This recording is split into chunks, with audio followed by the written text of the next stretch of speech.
Hi అండి, అందరికీ నమస్కారం. అందరూ ఎలా ఉన్నారు ఫ్రెండ్స్? మీరు అందరూ కూడా బాగుండాలని కోరుకుంటున్నాను. నేను మీ స్వాతి గ్రీన్ గార్డెన్స్. ఫ్రెండ్స్, నా వీడియోస్ కనుక మీకు నచ్చినట్టయితే సబ్స్క్రైబ్ చేసుకొని నాకు సపోర్ట్ చేయండి.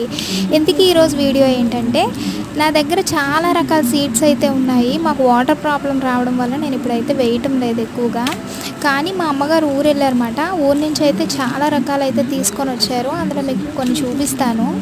అక్కడ మా అమ్మగారు ఊరు ఏంటంటే కటక్పూర్ మాట. అక్కడ ఫేమస్ అయింది ఏంటంటే తూట్ కూర అని. మనం ఇక్కడ ఆలు ఎలాగైతే ఫ్రై చేసుకుంటామో అక్కడ వాళ్ళు తూట్ కూర అనేది ఫ్రై చేసుకుంటారు. చక్కగా కట్ చేసుకొని ఫ్రై చేసుకుంటారు. దాని విత్తనాలు అయితే మీకు ఇప్పుడు చూపిస్తాను చూడండి. బ్లాక్ కలర్లోని సబ్జీ గింజలు ఉంటాయి కదా, అలాగుంటాయి. అదిగో అవేమాట దాని విత్తనాలు. నేనైతే ఇవి వేస్తాను. ఇవి వేసేటప్పుడు మీకు ప్రత్యేకించి వీడియో అయితే చేస్తాను. సబ్స్క్రైబ్ చేసుకొని నాకు సపోర్ట్ చేయండి. Thank you all of you. Bye bye.